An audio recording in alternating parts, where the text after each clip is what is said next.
We are in conversation with Phike Tshoke, who is a retail strategist with many years of experience. So if you might have any questions, feel free to send through those questions and we will get them to answer them for you. We'll get him to answer them for you. Okay. So before the song, I did say that we're going to get into your business now. Okay. What kind of business is that? So what I started with indoor markets. Okay. So what we do is basically take the flea market experience and we break it inside. Yeah. So the whole experience of this food, there's people selling clothing, jewelry, that sort of situation. Yeah. We turn it into like a shop Okay. concept. Okay. Over the years we've grown, we've always changed. We started taking businesses that were now registered as like proper SMEs, because now the thing is you have to take your business seriously for my business to take you seriously. Yes. You know what I mean? You have to be registered, you have to have a business bank account, you have to be on social media. Then we can take you in and say, okay, how do we grow you? My thing is about building a funnel where we can take you from just being one of vendors there and eventually opening up your own shop. Okay. And it's already a proven concept because you already have shops that are Shops, open yes. from the market. So my strategy is to always go to the mall and say, well, give us a space, you open up a pop-up market. Okay. And then from there, we're trying to grow future tenants for you. But we're going to develop them into becoming tenants for you while they're building a customer base in your mall. Because obviously by the time they become tenants, it's great that they already have customers coming to them monthly. And you know they can afford because they've been there and making their income for a few months. So that's what we moved to. But we've always, because I love people experiencing something different, something new, innovative. Now we've added different elements to it. So now we have a spa that we work with that comes in. So you can get a foot massage there. Now we bring in a DJ so that you set the tone with the music and everyone's all chilled and it has a vibe. Not a market where people are going and the person behind us is reading a book. Yes. So people are actually engaging with you. Okay, yes. But because you set the tone, you set the energy. We also want to bring sport into it. So now we want to put paddle inside the market, but inside a shop. Yeah. So now there's something you can go play paddle there, you can have coffee there, you can read a book in that corner. It's not just about coming to shop, coming to experience a space, which obviously drives the foot traffic up because the vendors need to be making money. But people don't have to go there and think, I'm going to just go there, spend money. I can go there, read my book and have a coffee. I can go there, have a foot massage. I can go there, get my nails done. I can go there and get a free massage today. Or we always look at how do we look at wellness in total. So the company I'm working with is Unfold Wellness and Social Club. So they're specifically a social club, but their concentration was mostly on tennis because we do it at a tennis club. So it was always social tennis. You can come and play tennis whatever level you're at. So I've brought in more of the market aspect of it. And now how do we create an experience on that? So now when you come, there's not a matter of just go play tennis. It's go play tennis, go shop, go eat, grab a drink, we bring a bar, there's wine tasting, gin tasting. There's always different things happening.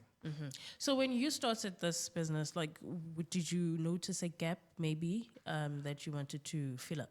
The gap was the fact that the markets were closing in general. And the people have no place. Don't forget, these people, this is the only income they have. You know, so it was like, well, where are they going to go? Markets are closing, president saying close everything. Only malls can be open until a certain time and there must be certain conditions. And it's like all the brands were leaving and all the shops are empty. As a visual merchandiser, I'm like, empty shop. These are customers that can come in. It makes sense to me. It clicked immediately. I was like, okay, I wrote a few emails to a few malls. First one that said, okay, let's do it. Went to a meeting. They said, okay, let's start next week. It's like, okay, I don't know what I'm doing. I haven't done this before, but I've set up many shops before. So it's not like a completely new concept. Not something for me. new. It's just a matter of how do you organize a flea market indoor. And then with learning, then you start making a better and better experience. And for me, the goal was, let's fill up the malls because no one is coming. No international brand is going to come and fill up a mall. But if we have all this talent from designers locally, why can't we take these designers, develop them to end up having their own brands within the malls, and then we fill up our own spaces? So that was always a connection for me to how do we build all these small businesses and let our businesses fill up all these empty shops. And it worked because the funny thing was that everywhere we put a market, a brand would come and say, I want the space. Then the mall would move you. So it ended up being part of what we do. We activate spaces. So if a space is empty in your mall or shopping center, when you bring life into it, that's how I think of it. You bring life into a place. Someone comes in and says, oh, I see the opportunity for my brand to be. And I don't mind moving because at the end of the day, it creates jobs. Yes. I'm always about what are you bringing apart from just you coming into a business to make a profit. What else are you bringing? How is the whole community benefiting from being part of this? So how would you say the first Saturday market is different from other markets in Gauteng? Because ours isn't about, like I said, people coming to listen. Because most markets, you find that there's stalls, yes, they sell everything. And there's markets that are amazing. And then people come either to buy, to eat, or to just listen to read music. a book, But then it's not really an experience. It's not something that you can be like, oh, well, I went to this market and then there was a port situation. I mean, in my market, we have crochet sessions for the kids. So kids learn how to crochet. We have book reading things. We have kids craft, so kids can get to create art. So it's something that you can get to experience with a child that's different, where you can play some tennis and then the kid learns how to do a craft, then there's great food. Yes, there's music. There's different elements that you find at any other market, but ours doesn't even concentrate on the numbers and getting like a huge thing. We're building community and it's a step-by-step thing. So the businesses that work with us, I'm about how do we develop you as a business. So I always encourage collaboration between the brands. Like for instance, we'll have a wine brand activating and then we have the spa. Then I was like, why doesn't the wine brand work at the spa? Work with the spa, yes. And then you both get to grow. Then if someone is selling soaps, like, well, there's a spa there. Why don't you sell your soaps to the spa? So that when you're not at a market, your soap's still getting sold at the spa. The spa is adding on to their experience level. And then there's so I'm always looking at, I see a gap between your businesses. And I'm like, why don't you do this with this person? Collaborate within this space. So we're creating a whole ecosystem of business that are all collaborating. And they create a different experience for you. Because when you get to the market, it's like you're getting to a market where everyone's friends. Everyone's working together. So it's like you're becoming part of a community. What we've also started doing is we now have a joggers club. Because we happen to be at a park. And in the country club, people get to jog. So you can start to jog there and then end with the market. We have a book club. We have an art club. So you get to be part of the community. That's really so interesting. You get friends in from different circles, mingling and playing sport together, jogging together, eating together. You make it a whole community effort. So it's not a thing of, let's go to that market in that area. You know no one. I'm going with my friends and we're this little clique. When you get to a market, everyone is part of it. It's very inclusive. Nice. So then I'm curious to know, how does your business benefit from all of this? How do you benefit? Well, obviously, you have to make a profit in terms of for your business to be sustainable and for you to carry on offering the service. For me, my business, I always look at what I'm giving back more than what I'm gaining. Obviously, it's a profit of, yes, we rent our store spaces, rent out experiences, people pay for this. We own a coffee shop, so that's a little bit of how we make money. But I'm like, we also work with charities. And for me, because I'm more into social wellness, I always look at what are you giving back? And then you'll get back in return. You know, I don't look at it as in my profits this year are 20% higher than last year. I look at it as a business, how are we growing? And how are the other businesses growing? And from the outdoor space, we're now moving into indoor. So my business is growing in that aspect where I can offer the same experience in different locations. Nice. Okay, so now if someone wants to be part of the market, how do we go about it? Well, all you have to do is literally WhatsApp me. I talk to everyone every day. My phone is always on low battery. You know, so for me, as long as you WhatsApp me or you give me a call, then you can get involved. Whether you're a business that wants to be in the market and sell your goods, whether you're a mall or indoor space that wants to activate markets in your location. I mean, we've done markets in Soweto, we've done the north, we've done south, east, so we're everywhere. We just have to customize it for your audience. And if someone wants to come and just generally work with us in terms of learning, always open to that. So all you have to do is just WhatsApp me. Okay, before we get into the WhatsApp details, what kind of challenges do you face in this type of business? Well, the thing is, with markets, you're always going to face a consistency issue. The first thing is that if you do outdoor markets, if it rains, sorry, today you must either move it to next week or it's cancellation. So it's always like either a weather-based situations, or I mean, vendors are people too, so they have experiences. So like someone will call you and say, listen, I can't be at the market, there's a funeral, which means their business is not there. So With an indoor concept, it's different because you always try to make it so that someone can cover for you when you're not there, type of situation. But with outdoor, it's very different. You have to come and set up and do this, and it's your particular niche, so that can be done. So you always face basic life challenges. Yeah. And the thing is, I think of us as like your business partner, per se, whereby we can see, okay, you don't make money today because it could be X, Y, and Z. Let's try next month, but next month, let's try doing it this way. In a And then different way. if we can, we use our social media to leverage your business. Oh, yeah. If it's a matter of people don't know about you, then how do we get people to know about you and come specifically for you? That type of situation. So I always try to look at it as I'm your business partner, and this is how I would do it if I were you. Yeah. So do we pay to be part of the market? To be part of the market, yes. For stalls, we charge $375. Okay. And then if you're doing like a workshop or an experience, we charge $500. Because obviously you take up more space, you need a Then others, few more things that we can add to experience. But that's it really. And it's on a market by market basis.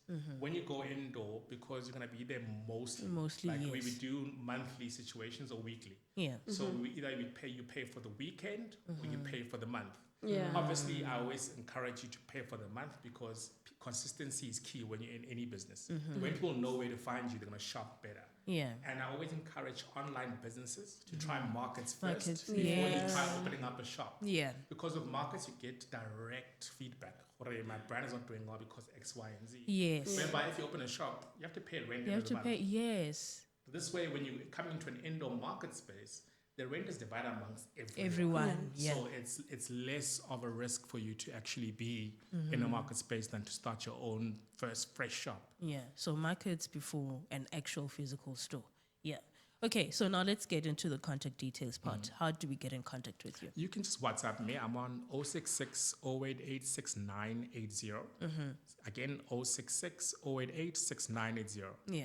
And you can send me a message. You can contact me anytime. Everyone does anyway. I'm chilled about that. Yeah, okay. So now if you could give one piece of advice to someone who wants to start their own business, what would it be? Just start. Just start. Because I think most people, we always think we want to get the right time Yeah. to start. Oh, I don't have enough money, or I don't have enough resources. I'm not I ready. don't know enough. I'm not ready. There's never the right time to start. Just start. Yeah. Like whether you start with a small batch of products or whether you want to start online, just start advertising. Yeah. Just start. And the thing is, I always believe, I read The Alchemist, so it's always like the world will just conspire to make it work. If you're meant to do it, the world will just conspire and you'll get lucky in certain things, and things will just happen for you where now it's easier for you to actually get it done. Yes. So I always say, if people can give you advice on, look at the financing, just start. You're going to make mistakes. You're going to fail dismally. Yeah. And you always have to just get yourself up there. But the first thing is just start. Once you start, you learn. And as you learn, you grow. And you will fall, you will fail. Multiple times. People are going to tell you, no, I'm successful. No, you'll fail. You'll fail, yes. But then when you succeed, it's all worth it. Also, I think the nice thing about starting before consulting anyone is you get to have your own personal experience and you get to tell your own story your own way. Because sometimes you listen to people saying, don't go there, Gashisa. And then you don't go because they said Gashisa. What if you get Gashisa for when? So just go. And sometimes we forget everything's about energies. If you come at something with a positive energy, things tend to open up for you. If you come with a close of energy, same thing we talked about with markets where people are reading a book and they expect you to buy their goods. They already closed their energy off. So you just walk on by. But if someone stands up and says, hi, how are you doing? They smile at you. And they talk to you. They engage you. Yes. I think what people tend to forget is you're never selling the product. You're selling yourself and you're selling the experience and you're selling the story. Yeah. People, when you buy a jacket, you're buying the brand because you know about the brand. You know the story behind the brand. You're not really buying jacket because it's the best jacket ever. Yeah. So always be there to tell your story and tell the story of your brand. That's what someone is going to buy into. Okay, so now let's know a little bit more about Phike. What do you do for fun, Jay, outside of business?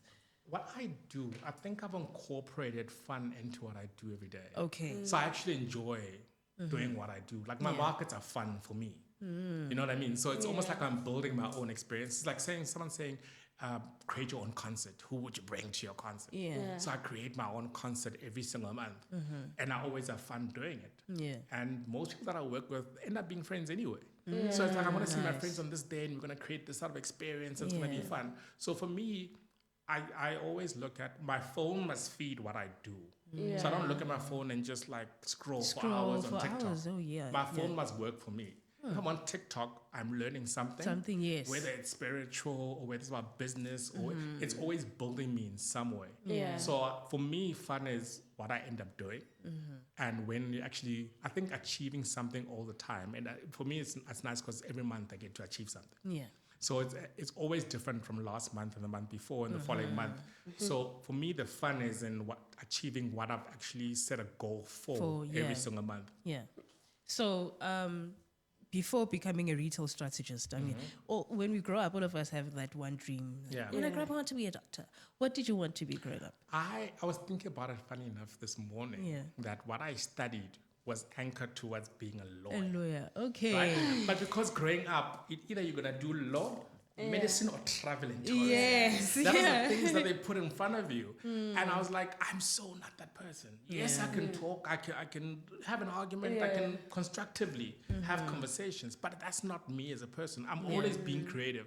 I've always been drawing things or Googling or doing my own little tattoo situations. And I think you have to go with what you gravitate towards.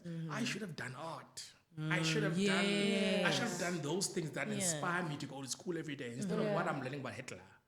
And I'm learning, I was doing things that were not inspiring me. And how are you going to achieve in something that doesn't inspire you? I find that, like, even when I was working in retail, you find that you're working with a pharmacist and they're a salesperson. They studied the wrong thing. Yeah. Also, I always say, go for something that inspires you. Rather take a gap year. And think about it. And try going overseas. Go work on a cruise ship. Go work on an airline. Travel. Like, I got to travel so much. And I learned who I was being away from home than when I was actually home. I learned I was more Christian in a Muslim place. In a Muslim place. Because now I'm defending my religion all the time. But now I'm understanding why I'm defending my religion. So I'm always like, travel, see other things. Don't be in your environment that you grew up in. Because that doesn't grow you in any way. So get out of your current environment, move. Just move out of where you are. Move from people that are used to telling you who you are. Who you are, yes. Go find something that is all yours. Have an experience. Go make mistakes. Yes. If the money is there for you to study, it'll be there 2 years down the line. But now you'll study what makes sense to you as a person. Because who you are at 16 is not the same person at 18, not the same person at 21. We experience life differently. So our goals and dreams change through experience and through education. So would you say the best way to find out who you are and what really works for you is to, like, go out there, live life? Leave. Yeah. Not just live. Leave. Because if you're staying at home and you're trying to live, you're trying to go out. Your parents are like, no, you must be at home at 10 o'clock. It doesn't make sense to you. But if you go get your job at 16, by 18 you have enough money to at least, I can get my own apartment somewhere cheap, and then do what I want to do. You can make mistakes and move back home. It's chilled. I think it's a little bit safe to say bend the rules a little. Bend the rules for yourself. For yourself, yes. Like, you need to be selfish, especially when you're young. I tell you, don't be selfish. Work for your family, feed your family. I'm like, no, my friend. Everyone's lived their life. Your parents got to live their lives, and sometimes they don't make the best decision for themselves. But they should take ownership of that. That this is your life, your mistakes. You're living like this because of your choices. Let me make my choices. I'm not saying don't ever contribute at home. Definitely contribute at home. But there must be very strict boundaries of what you're willing to. But how you make boundaries if you're living with the people every day?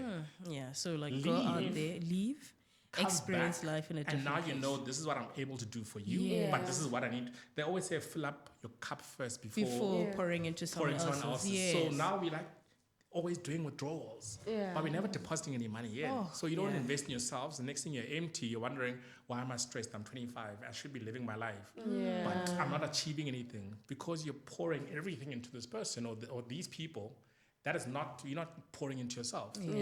So I always say, leave first, go experience life, come back, make the right decisions for yourself. Yes. Sometimes you don't even need to study. For real. True. Like, sometimes that money that was saved up for your studies can start your small business. And it grows to be something big. And it grows to be something big for the whole family. Now you don't have to pour from an empty cup. Yeah, so leave. Okay, experience life for yourself. Come back and make the right decisions. But don't go make any kids. Yeah, don't make. Please, ladies, no kids. Even gents also. Like, just like leave. Make the right decisions for yourself. Yes. Don't go bring someone else into the picture. And you have not lived your life. And you haven't lived your life. Because I feel like sometimes parents are bitter because they didn't get to live their life. They didn't get to live their lives, Because they had you too young and they made the mistake. And then because of generational patterns, you end up doing the same thing. Then you find this kid also had a kid early. And then their sister also has a kid early. And it's a cycle. So look at what's happened. That's why I always say, look at how the world around you is. Look at the mistakes your parents make. And I think you can only see those when you look out and look at them as adults. And say, okay, I can't make these mistakes in my life. But if you're within, you never see the problem. It's That's hard how for you to when you're see outside looking in, it's easy. That's when you see, But then when you're still living within the situation, you're going to make the same mistake because everything looks normal. Oh, thank you so much, Phike. Really enjoyed this conversation. Can we get your social media handles? Of course.